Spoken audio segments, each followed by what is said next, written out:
8th standard FA2 question paper mathematics. Okay, ರೂಪಣಾತ್ಮಕ ಮೌಲ್ಯಮಾಪನ ಅಂತ ಕರೀತಾರೆ, ಅಥವಾ ರೂಪಣಾತ್ಮಕ ಸಾಧನ ಪರೀಕ್ಷೆ 2 ಅಂತಲೂ ಕರೀತಾರೆ. ಓಕೆ, MCQs ಫಸ್ಟ್ ಮೇಲೆ ನಿಮಗೆ ಎರಡು ಕ್ವೆಶ್ಚನ್ ಇದೆ. ನಿಯಮಿತ ಚತುರ್ಭುಜದ ಪ್ರತಿ ಕೋನದ ಅಳತೆಯು ಅಂದರೆ ಇದು ಈಸಿನಾ ಡಿಫಿಕಲ್ಟ್ ಅಂತ ಕೊಟ್ಟಿರ್ತಾರೆ, ಅದೆಲ್ಲ ನೀವು ತಲೆ ಕೆಡಿಸ್ಕೊಬೇಡಿ.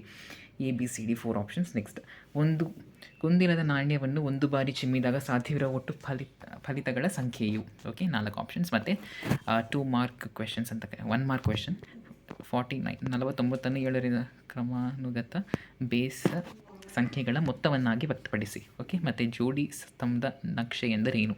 ಮತ್ತು 2 ಅಂಕದ ಪ್ರಶ್ನೆಗಳು 3 ಇದೆ, ಸೊ ನೋಡ್ಕೊಳ್ಬೋದು ನೀವು ಅಲ್ಲಿ. ಟ್ರಯಾಂಗಲ್ಸ್ ಚಾಪ್ಟರಿಂದ ಒಂದಿದೆ ಆ್ಯಂಡ್ 3 ಪ್ರಶ್ನೆಗಳು. ಮತ್ತು ಈ ಕೆಳಗಿನ ಪ್ರಶ್ನೆಗಳಿಗೆ ಉತ್ತರಿಸಿ.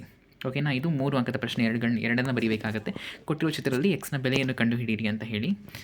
ನೆಕ್ಸ್ಟ್, ಕೆಳಗಿನ ಮಾಹಿತಿಯನ್ನು ತೋರಿಸಲು ಸರಿಯಾದ ನಕ್ಷೆಯನ್ನು ಬರೆಯಿರಿ. ಗ್ರಾಫ್ ಬಿಡಿಸಬೇಕಾಗುತ್ತೆ ಇಲ್ಲಿ. ಮತ್ತು 5ನೇ ಮೇಯ್ನ್ 4 ಅಂಕದ ಪ್ರಶ್ನೆ. ವಜ್ರಾಕೃತಿಯ ಕರ್ಣಗಳು ಪರಸ್ಪರ